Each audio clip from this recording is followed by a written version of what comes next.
గౌరవ శాసనసభ్యులు కాటిపల్లి వెంకటరమణారెడ్డి గారు నిన్న అన్న వేరే ఏం చెప్పలేడన్న 40 సంవత్సరాల రాజకీయ జీవితం అని చెప్తున్నటువంటి షబ్బీర్ అలీ గారి పాత చరిత్ర చెప్పిండు. దొంగ కట్టలు అమ్ముకునేటోడు, సారా అమ్ముకునేటోడు, ఇంకేదో చెప్పిండు. దాని విషయంలో కేసులు ఉన్నాయని చెప్పిండు. ఆ కేసులు ఉన్నాయి, వాస్తవమా కాదా? 7 సార్లు పోటీ చేసి 5 సార్లు ఓడిపోయినటువంటి వ్యక్తి ఆస్తులు ఎక్కడికి నుంచి వచ్చినాయి అని అడిగిండు. ఆస్తులు ఉన్నాయా లేవా? ఇప్పుడు 2023 కాంగ్రెస్ ప్రభుత్వం వచ్చిన తర్వాత నాకు తెలిసి రాష్ట్రంలో అందరికంటే ఎక్కువ ఆస్తులు దాదాపు 100 కోట్ల రూపాయల ఆస్తులు వాళ్ళు ఏమన్నారు, 100 కోట్ల రూపాయలు కామారెడ్డికి తీసుకొచ్చినామని చెప్పి వాళ్ళు అన్నారు. నేనేమంటున్నా 100 కోట్ల రూపాయల ఆస్తులు కూడగొట్టుకున్నాడు షబ్బీర్ అలీ గారు అని నేను అంటున్నా. ఆ విషయము ఇండైరెక్ట్గా మా ఎమ్మెల్యే గారు చెప్పిండ్రు. కావాలంటే వాళ్ళ ఇంట్లో కుటుంబ సభ్యులు, కొడుకు కావచ్చు, తమ్ముడు కావచ్చు, వాళ్ళ కుటుంబ సభ్యుల పేరు మీద ఆధార్ కార్డు మీద ఈ 2 సంవత్సరాల్లో ఎన్ని రిజిస్ట్రేషన్లు అయినాయి ఆన్లైన్లో చూస్తే కనబడుతుంది. మీ ఆధార్ కార్డులు ఇవ్వండి. మా గౌరవ ఎమ్మెల్యే, శాసనసభ్యులు, ఎమ్మెల్యే గారికి సంబంధించిన ఆధార్ కార్డులు, వాళ్ళ కుటుంబ సభ్యుల ఆధార్ కార్డులు మేము తీసుకొస్తాము. వాళ్ళ పేరు మీద 1 గుంట రిజిస్ట్రేషన్ అని అయిందా? ఇంత ఉంటే ఏదో ప్రజల కోసం అమ్ముకున్నాడు తప్ప ఆయన ఏదో రూపాయి సంపాదించలేడు. దాని విషయంలో మేము ప్రెస్ మీట్ పెట్టి, మా శాసనసభ్యులు గారు ప్రెస్ మీట్ పెట్టి, షబ్బీర్ అలీ గారు ఏదైతే అవినీతి ఆరోపణ చేసినారో, ఎమ్మెల్యే గారే కరప్షన్ అన్నారో, నేనేం కరప్షన్ చేయలేను, దాని విషయంలో మసీద్ ఎక్కుదాం, గుడి ఎక్కుదాం, మీరు రండి అని షబ్బీర్ అలీ గారికి చెప్తే, షబ్బీర్ అలీ గారికి సవాల్ విసిరితే ఏమో గుమ్మడికాయలు దొంగ అంటే భుజాలు తరుపుకున్నట్టు కింద వాళ్ళందరూ మీకు అందరికీ అన్యాయం చేసిన అని చెప్పిండు అన్న మా అన్న. మీరు అందరు అన్యాయపోతుర్రు. కిందోళ్ళకు ఓలకు మర్రి చెట్టు కింద ఏం పెరిగాయి, అనవసరంగా కింద పనిచేసే కార్యకర్తలను అనవసరంగా వాడుకొని వదిలేస్తున్నాను మీకు చెప్తే, మీ గురించి చెప్తే, మళ్ళీ మీరే వచ్చి మళ్ళా షబ్బీర్ బాయ్ 40 సంవత్సరాల రాజకీయ జీవితము, కామారెడ్డికి పీకిండు పొడిచిండు. ఆ పీకిందేందో పొడిచిందేందో ఇప్పుడు అయ్యా చెప్పింది ఆయన అడిగిందే కదా, ఏం పీకిండు, ఏం పొడిచిండు, ఆ పీకిందేందో అని ఇట్లనే అడిగిండు. మా అన్న కూడా ఏం పీకిండు అనే అడిగిండు. మీరు ఏం పీకిండో చెప్పుండ్రి దయచేసి. అదిసి పెట్టి ఓడమో ఒక పెద్ద మనిషి శ్రీవారి వెంచర్ అన్నాడు. శ్రీవారి వెంచర్ వల్లన్న మీ టీపీసీసీ ప్రధాన కార్యదర్శి చంద్రశేఖర్ రెడ్డి గారిది కదా, మరి ఆయన ఇచ్చిండు కదా, ఇచ్చిండని అంటుండ్రు కదా, ఇచ్చింది ఆయనే కదా, ఆయన ప్రెస్ మీట్ పెట్టి చెప్పమని. నేను ఇచ్చిన గౌరవ శాసనసభ్యులు, ఎమ్మెల్యే గారికి నేను పైసలు ఇచ్చినా అని చెప్పమని. అసలు శ్రీవారి వెంచర్కు కామారెడ్డి కాన్స్టిట్యున్సీకి ఏం సంబంధం? అప్పుడు ఏమన్నాడు, శ్రీవారి వెంచర్ ఏదైతే ఉన్నదో అది నియమ నిబంధనలకు వ్యతిరేకంగా ఉన్నది, అది అసైన్డ్ ల్యాండ్లు ఉన్నది, దానికి సంబంధించిన రోడ్డు 3 కోట్ల రూపాయలు ప్రభుత్వం సొమ్ము కామారెడ్డి నియోజకవర్గంలో వేసిండ్రు, దానికి గౌరవ శాసనసభ్యులు అప్పటి గంపవర్ధన్గా సహకరించారు, ఈ విషయం మాట్లాడినరు. అసైన్డ్ ల్యాండ్ విషయంలో థర్డ్ వైపు కూడా ఎంఆర్ఓ ఆఫీస్ దగ్గర పోయినాము, దాని విషయంలో కొట్లాడినాము. ఇప్పుడు ఏదైతే అసైన్డ్ ల్యాండ్ కాకుండా మిగిలిన దాంట్లో వెంచర్ అవుతుంది, దాని విషయంలో కూడా కామారెడ్డి నియోజకవర్గంలో గత 2 సంవత్సరాలుగా చేసినటువంటి ఏ ఒక్క వెంచర్లో ఏ ఒక్క నియమ నిబంధనల ప్రకారం లేకున్నా ప్రతి వెంచర్ను ఆపేసినాము. అది ప్రతిపక్షం వాళ్ళు చేసిన వెంచర్ అయినా సరే వాళ్ళు నియమ నిబంధనలకు అనుగుణంగా చేసినట్టయితే దానికి సహకరించినాము. ఒక్క రూపాయి తీసుకోకుండా గౌరవ శాసనసభ్యులు 2 సంవత్సరాల నుంచి ప్రతి దాన్ని అనుమతించిండు. కామారెడ్డి ఏదైతే షబ్బీర్ అలీ గారు చెప్పిండ్రో కరప్షన్ అని, మేము చర్చకు సిద్ధం. గౌరవ శాసనసభ్యులు ఏ ఒక్క రూపాయి కామారెడ్డి నియోజకవర్గంలో తీసుకున్నా మీరు దాన్ని తీసుకొని రండి, మసీద్ అయినా సరే, మందిర్ అయినా సరే, చర్చకు సిద్ధం. అదే నిన్న మా శాసనసభ్యులు చెప్పిర్రు, మీకు కూడా ఇవ్వాలా, మేము కూడా అదే చెప్తున్నాం. అదే రకంగా ఒక లీడర్ చోటా లీడరే, ఆయన నాతోటి పాటు నేను ఏబీపీ చేసినప్పుడు ఆయన ఎన్ఎస్యూఐ చేసిండు. ఏమనంటే కాన్వాయిలు ఎక్కాలంటే, బండి ఎక్కాలంటే రెడ్డిలు ఉండాలి.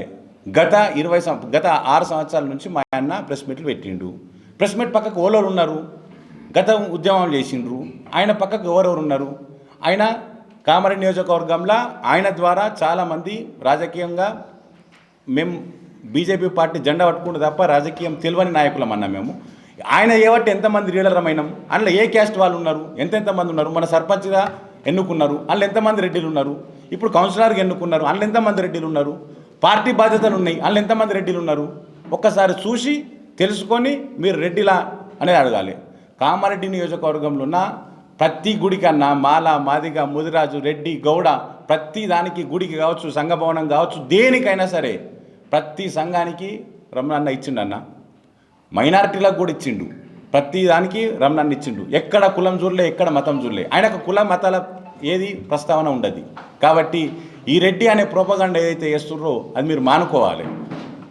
డెవలప్మెంట్ విషయంలో గత 2.5 సంవత్సరాలుగా కామారెడ్డిలో ఎంత డెవలప్మెంట్ జరిగింది, పక్కకున్న ఎల్లారెడ్డి, బాన్సువాడ, సీనియర్ నాయకులు బాన్సువాడ, జుక్కల్ ఎంత అభివృద్ధి చెందింది అనే దాని విషయంలో మీరు అక్కడ ఒక 10 కోట్లు ఖర్చు పెట్టి కామారెడ్డి గౌరవ శాసనసభ్యులు ఎమ్మెల్యే గారు రూపాయి ఖర్చు పెట్టకపోతే ప్రశ్నించే హక్కు మీకున్నది. స్టేట్ గవర్నమెంట్ నుంచే ఏం లేవు, మేమేమో ఢిల్లీకి పోతే మా చెప్పులు దాచిపెట్టుకుంటారు, చెప్పులను చూసి మమ్మల్ని ముఖం దాచిపెడుతున్నారు రేవంత్ రెడ్డి గారు చెప్పిండ్రు. దాని విషయంలో మనం చెప్పాల్సిన అవసరం లేదు.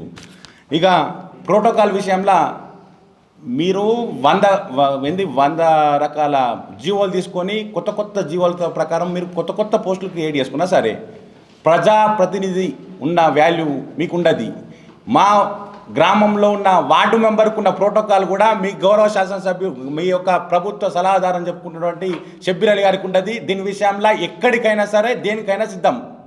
వార్డు మెంబర్కు 100 ఓట్లు 60 ఓట్లు ఉన్న వార్డు మెంబర్ గెలిచిన వార్డు మెంబర్కు కూడా ప్రోటోకాల్ ఉంటుంది, కానీ షబ్బీర్ అలీ గారికి ప్రోటోకాల్ ఉండదు. దీని విషయంలో రాజ్యాంగం పొద్దులు పట్టుకొని తిరుగుతాడు కదా మీ రాజ్యాంగాన్ని, మీ రాహుల్ గాంధీ గారు ఆయన పట్టుకున్న రాజ్యాంగం తీసుకొచ్చి చర్చకు రండి. ప్రోటోకాల్ ఉండదు. మీరు ఏదో అధికార బెదిరింపుతోటి అధికారులను మభ్యపెడుతుండొచ్చు తప్ప మీకు మీరు కొబ్బరికాయలు కొట్టారు కదా, వాళ్ళని అఫీషియల్స్ వచ్చిర్రా? షబ్బీర్ అలీ గారు మా నరేంద్ర మోడీ గారు ఇచ్చినటువంటి నిధులకు కొబ్బరికాయలు కొట్టిరు కదా, అడేనా ప్రోటోకాల్ వచ్చిందా? అఫీషియల్స్ వచ్చి మీ పక్కకు నిలబడ్డరా? మా వార్డు మెంబర్ పిలిస్తే కూడా వస్తారు అఫీషియల్స్. ఎందుకంటే ఆయన ప్రజలతోటి ఎన్నుకున్నాడు. మీరు అందరూ మైనారిటీలమని చెప్పి, కులం చెప్పి, మతం చెప్పి పోస్టు ఏదో జీవోలు తెచ్చుకున్నారు తప్ప మీ ప్రోటోకాల్ పోస్టు కాదు అది.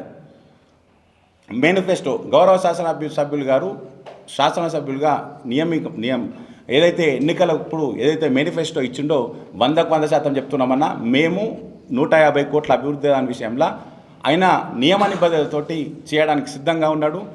మొట్టమొదట రైతులకు ఉపయోగపడాలనే ఉద్దేశంతో కల్లాల విషయంలో మేము ఒక తొలి అడిగేసినాము. అక్కడ శాంక్షన్ కోసం, కరెంటు కోసం కావచ్చు, లేకపోతే ఏదైతే ల్యాండ్లో మేము కల్లాలు నిర్మించడానికి సొంత డబ్బు పెట్టి రెడీమిక్స్ ప్లాంట్ పెట్టి మేము వేస్తామంటే గౌరవ కలెక్టర్ గారు, గౌరవ సీఎం గారు, మంత్రి గారు ఎవ్వరు కూడా అనుమతి ఇవ్వలేరన్న. దీని విషయంలో ఎమ్మెల్యే గారు ఇప్పటికీ 3 సార్లు ప్రెస్ మీట్లో కూడా చెప్పిండ్రు. సారు ఎవరైతే కలెక్టర్ గారికి పెట్టింది కావచ్చు, సీఎం గారికి పెట్టిన లెటర్లు కూడా అందరికీ ఇవ్వమంటే మేము ఇస్తాం. మేనిఫెస్టో విషయంలో 3 సంవత్సరాల సమయం ఉన్నది. మేము 100% చేసిన తర్వాత చెప్తాము అంటే ఆ బుక్ను పెట్టుకొని తిరగకండి. తిరిగినా సరే వచ్చే ఎలక్షన్స్ నాటికి ఆయన ఏదైతే 150 కోట్లు ఇచ్చిండో దాని విషయంలో 100% క్లారిటీ ఇస్తాం. ఇక నిన్నటి ప్రెస్ మీట్లో నాతోటి ఎవరైతే 3 స్టూడెంట్ ఆర్గనైజేషన్ లీడర్లు, ఏబీపీ చందు గారు కావచ్చు, అప్పుడు ఏబీపీ, తర్వాత టీఎన్ఎస్ఎఫ్, తర్వాత ఎన్ఎస్యుఐ, తర్వాత కాంగ్రెస్, తర్వాత ఇంకేదో టీఆర్ఎస్ నుంచి మళ్ళీ కాంగ్రెస్, ఒక ఎంఐఎం మొక్కలు మిగిలినట్టుంది. ఇక అది కూడా రేపు మాపు మళ్ళీ టికెట్ ఇవ్వకపోతే అందులో కూడా పోతుండే.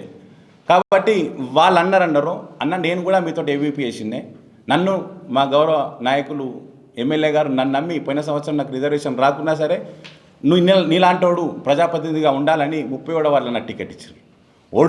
ఓడిపోయినాక నా పార్టీ, నా నాయకుడు నాకు నమ్మి బీజేపీలా గత 5 సంవత్సరాలుగా బాధ్యతలు ఇచ్చిండు. ఇప్పుడు నన్ను నమ్మి మళ్ళీ టికెట్ ఇచ్చిండు, ప్రజలు నన్ను నమ్మి ఎన్నుకున్నారు. మరి మీరేం చేసిండ్రన్నా? నిన్న 4 నాయకులు, గుడుగుల సీన్ గారు కావచ్చు, సందీప్ గారు కావచ్చు, చందు గారు కావచ్చు, మీకు టికెట్లు ఇచ్చేందుకే వాళ్ళు పినాయి డబ్బులు పట్టుకున్నారట, ఇంకేదో పట్టుకున్నారట, ఇంకేదో. మీకు టికెట్లకే ఇంత కష్టం ఉంది. మా పార్టీలో మేము పనిచేస్తున్నారు, మా పార్టీ నమ్ముకున్నది, మాకు టికెట్ ఇస్తుంది. మీరు ఇకవైనా అన్న చెప్పింది కదే, మిమ్మల్ని వాడుకుంటున్నారు, అనవసరంగా మీరు ఇబ్బంది పడకుండా అని చెప్పిర్రు. మీరు వాళ్ళను ఇప్పటికైనా సరే మీరు మీ నాయకుడిని నమ్మడం మానేసి ప్రజలలో ఉంటాయి, కనీసం ప్రజలతో అన్నా మీరు ఎన్నుకోబడుతుండే. అటు ప్రజలలో లేరు, ఇటు పినాయిల్ డబ్బులు పట్టుకున్నారు. ఇంకొకటి ఏంటంటే డిగ్రీ కాలేజ్ లాంటి విషయంలో చర్చ అనవసరంగా అన్ని రకాలుగా చేస్తున్నారు. నేను ఏబీపీలో పనిచేసినప్పుడు ఇదే చంద్ర గారితో నేను ఇదే రమణన్న వాళ్ళ ఇంటి మీకు పోయినాము, తీసుకొచ్చినాము. ఏదైతే ₹1 కోటి ఫిక్స్డ్ బాండ్ డబ్బులు కావచ్చు, దానికి సంబంధించిన డాక్యుమెంట్లు కావచ్చు, అన్నీ గౌరవ ఆర్డీఓ కార్యాలయంలో ఇచ్చేసి నాకు డిగ్రీ కాలేజ్ ల్యాండ్కి సంబంధం లేదని చెప్పిండు. ఆ రోజు నుంచి ఈ రోజు దాకా అటు వైపుకు తిరిగి కూడా చూడలేరు.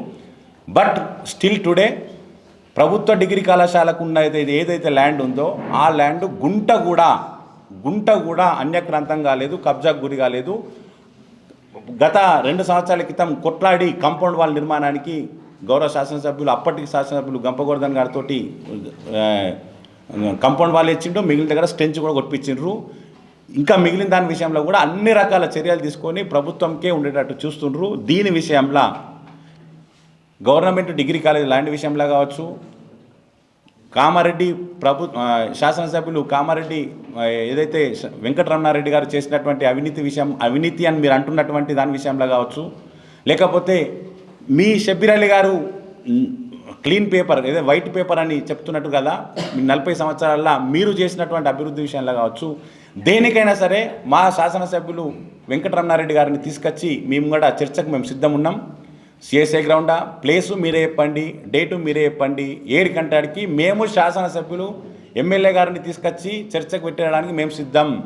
నిన్న మాట్లాడినటువంటి ఎవరైతే లీడర్లు ఉన్నారో వాళ్ళందరూ మీ నాయకుడిని తీసుకొచ్చి చర్చకు పెట్టడానికి సిద్ధమా? సమయం, స్థలం మీరు చెప్పండి, మేము మా ఎమ్మెల్యే గారిని మేము తీసుకొస్తాం. మీ నాయకుడిని మీరు తీసుకొస్తారా? అభివృద్ధి విషయంలో కావచ్చు, అవినీతి విషయంలో కావచ్చు, డిగ్రీ కాలేజ్ ల్యాండ్ విషయంలో కావచ్చు, శ్రీవారి వెంచర్ విషయంలో కావచ్చు, మీరు ఎమ్మెల్సీ విషయంలో కావచ్చు, దేని విషయమైనా సరే. నిన్న ఎమ్మెల్యే గారు చెప్పినారు, ఇప్పుడు మేము ఆయన అనుచరులుగా, ఆయన పార్టీ నమ్ముకున్న అనుచరులు కాదు, మేము తమ్ముళ్ళం, ఆయన తమ్ముళ్ళుగా మేము చెప్తున్నాం.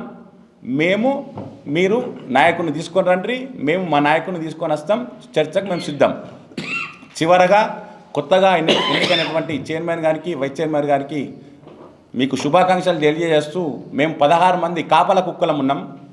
మా ఎమ్మెల్యేతో పాటు మేము 16 మంది కాపల కుక్కలమే. మేము కామారెడ్డికి సంబంధించిన ఏ ఒక్క రూపాయి కూడా మేము అవినీతి కానియకుండా చూసేటటువంటి కాపల కుక్కలం. మీరు దయచేసి నిన్న మా అన్న చెప్పిండు, మీ కంట ఆడవిళ్ళలు మీరు కంట కన్నీరు తెచ్చుకునే పరిస్థితి తీసుకురాకండి. నేను దేనికైనా సరే నేను వెనక ముందు మాట్లాడకుండానే అవినీతి విషయంలో గట్టిగుంటా అన్నాడు. కాబట్టి ఇకనైనా సరే చైర్మన్ గారు, వైస్ చైర్మన్ గారు, మీరు దాని విషయంలో అనవసరంగా ఈ దొంగల మాటలు విని మీరు ఇబ్బంది కావాల్సిన అవసరం లేదు. కాబట్టి ఈ కాపల కుక్కలను చూసుకొని జరా మీరు మెదులుకుంటే మంచిగా ఉంటుంది. ఈ అవకాశం ఇచ్చిన ధన్యవాదాలు.